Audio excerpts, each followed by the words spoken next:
2029 രാജ്യം മറ്റൊരു നിർണായക ലോക്സഭാ തെരഞ്ഞെടുപ്പിനൊരുങ്ങുമ്പോൾ ഇതുവരെയുണ്ടായിരുന്ന ആത്മവിശ്വാസം കളഞ്ഞു കുളിച്ചിരിക്കുകയാണ് ബി.ജെ.പി.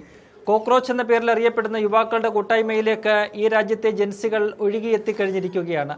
സമൂഹ മാധ്യമങ്ങളിൽ ദശലക്ഷക്കണക്കിന് ഫോളോവേഴ്സിനെ നേടാൻ ദിവസങ്ങൾക്കുള്ളിൽ സാധിച്ച പാർട്ടി പാർട്ടി തൊട്ടു പിന്നാലെ മോദി മന്ത്രിസഭയെ തന്നെ പിളർത്തി.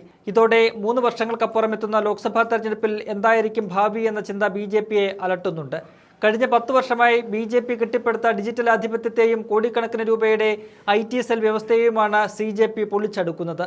ദേശീയതയും വൈകാരിക വിഷയങ്ങളും മുൻനിർത്തിയുള്ള ഭരണപക്ഷത്തിന്റെ തെരഞ്ഞെടുപ്പ് ആഖ്യാനങ്ങളെ തൊഴിലില്ലായ്മയുടെയും സിസ്റ്റമാറ്റിക്കായ അഴിമതിയുടെയും കണക്കുകൾ നിരത്തിയാണ് CJP നേരിടുന്നത്. ഈ നീക്കത്തിനെ പൊളിക്കാനുള്ള ആയുധമൊന്നും തൽക്കാലം ബി.ജെ.പിയുടെ പക്കലില്ല. വിദ്യാഭ്യാസ മന്ത്രി ധർമ്മേന്ദ്ര പ്രധാന്റെ രാജി NDA സർക്കാരിനേറ്റ സമീപകാലത്തെ ഏറ്റവും വലിയ രാഷ്ട്രീയ പ്രഹരമാണ്. ഉത്തർപ്രദേശ്, ബീഹാർ, മധ്യപ്രദേശ് തുടങ്ങിയ ഹിന്ദി ഹൃദയഭൂമികളിൽ ബി.ജെ.പിയുടെ നിർണായക വോട്ട് ബാങ്കായ യുവാക്കൾക്കിടയിൽ സർക്കാരിന് വിശ്വാസ്യത തകർന്നുവെന്ന് ഈ രാജി അടിവരയിടുന്നുണ്ട്. PM കെയേഴ്സ് ഫണ്ടിലെ സുതാര്യതയില്ലായ്മയും ചോദ്യപേപ്പർ ചോർച്ചയും CJP സജീവ ചർച്ചയാക്കുന്നത് NDAയുടെ പ്രതിച്ഛായയെ സാരമായി ബാധിച്ചിട്ടുണ്ട്. ഈ തിരിച്ചടിയിൽ നിന്ന് കരകയറുവാൻ ബി.ജെ.പി. നന്നേ വിയർക്കേണ്ടി വരും. അവിടെ ദേശീയതയും തീവ്ര ഹിന്ദു നിലപാടുകളുമൊന്നും വാഴില്ലെന്ന് അവർ തിരിച്ചറിയുന്നുണ്ട്. ഭരണവിരുദ്ധ വികാരം സ്വാഭാവികമായും തങ്ങൾക്ക് അനുകൂലമാകുമെന്നാണ് ഇന്ത്യ സഖ്യം കണക്കുകൂട്ടുന്നത്. എന്നാൽ ശക്തമായ ഒരു പ്രതിപക്ഷം പാർലമെന്റിൽ ചെയ്യേണ്ടിയിരുന്ന കാര്യങ്ങളാണ് CJP തെരുവുകളിൽ ചെയ്യുന്നത്. കമ്മ്യൂണിക്കേഷൻ സ്ട്രാറ്റജിസ്റ്റായ അഭിജിത് ദീപ്കെ, അന്വേഷണാത്മക മാധ്യമപ്രവർത്തകൻ സൗരവ് ദാസ്, IIT പശ്ചാത്തലമുള്ള അശുതോഷ് റാങ്ക തുടങ്ങിയ അക്കാദമിക പ്രൊഫഷണൽ യോഗ്യതകളുള്ള യുവ നേതാക്കളുടെ നേതൃത്വമാണ് ഈ പ്രസ്ഥാനത്തെ വേറിട്ട് നിർത്തുന്നത്. ഒരു വശത്ത് ഭരണകൂടത്തിന്റെ നയങ്ങളെ നിശിതമായി വിമർശിക്കുമ്പോഴും മറുവശത്ത് പ്രതിപക്ഷ പാർട്ടികളോട് ഈ യുവതലമുറ കാണിക്കുന്ന അകൽച്ചയും ശ്രദ്ധേയമാണ്. മാറ്റം ആഗ്രഹിക്കുന്ന യുവ വോട്ടുകൾ പ്രതിപക്ഷത്തിന് ലഭിക്കാതെ CJPയുടെ രാഷ്ട്രീയ ആശയങ്ങളിലേക്ക് വഴിമാറുന്നത് ഇന്ത്യ സഖ്യത്തിനും പ്രശ്നങ്ങൾ സൃഷ്ടിക്കുന്നുണ്ട്. സ്വാതന്ത്ര്യാനന്തര ഇന്ത്യൻ രാഷ്ട്രീയം പ്രധാനമായും ജാതി, മതം, പ്രാദേശികവാദം എന്നിവയെ ചുറ്റിപ്പറ്റിയായിരുന്നു മുന്നോട്ട് പോയിരുന്നത്.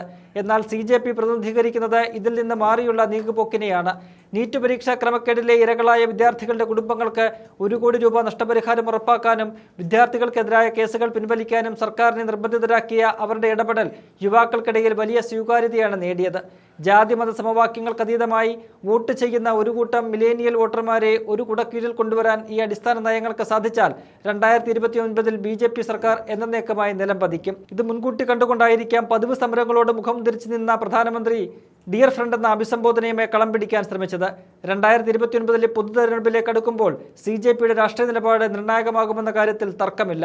പകരം തെരഞ്ഞെടുപ്പ് സംവിധാനത്തിലെ സുതാര്യത, തൊഴിൽ വികസനം, വിദ്യാഭ്യാസ പരിഷ്കാരങ്ങൾ എന്നീ തങ്ങളുടെ വിട്ടുവീഴ്ചയില്ലാത്ത ആവശ്യങ്ങൾ അംഗീകരിക്കുന്ന ഒരു മുന്നണിക്ക് മാത്രം പിന്തുണ പ്രഖ്യാപിക്കുകയോ കർശനമായ ഉപാധികളോടെ ഒരു സ്വതന്ത്ര രാഷ്ട്രീയ പ്രഷർ ഗ്രൂപ്പായി നിലകൊള്ളുകയോ ചെയ്യാം. മെട്രോ നഗരങ്ങളിലെയും ചെറുകിട നഗരങ്ങളിലെയും വിദ്യാസമ്പന്നരായ യുവാക്കൾക്കിടയിൽ അവർ ഇതിനകം തന്നെ ശക്തമായ സ്വാധീനം ഉറപ്പിച്ചിട്ടുണ്ട്. 2029 ഈ മണ്ഡലങ്ങളിലെ വിജയപരാജയങ്ങൾ നിശ്ചയിക്കുന്നത് ഈ യുവ മുന്നേറ്റമായിരിക്കും. 2029 ലോക്സഭാ തെരഞ്ഞെടുപ്പിൽ കേവലം ഒരു മുന്നണി മാറ്റത്തിനപ്പുറം അഴിമതിരഹിതമായ ഭരണ സംവിധാനം, തൊഴിൽ, സുതാര്യമായ വിദ്യാഭ്യാസം എന്നിവ സുപ്രധാന അജണ്ടയായി മാറും. ഇതോടെ 1.5 പതിറ്റാണ്ട് നീളുന്ന ബി.ജെ.പി. സർക്കാരിനും മോദിക്കും വലിയ തിരിച്ചടി ജൻസിയിൽ നിന്നുണ്ടാകുമെന്ന് ഉറപ്പാണ്. EVMൽ തട്ടിപ്പ് നടത്തി ജയിക്കാനുള്ള നീക്കം മുൻകൂട്ടി കണ്ട് EVM രഹിത തെരഞ്ഞെടുപ്പെന്ന ആശയത്തിന് വേണ്ടിയായിരിക്കും ഇനി കോക്രോച്ച് പാർട്ടി തെരുവിലിറങ്ങുന്നത്.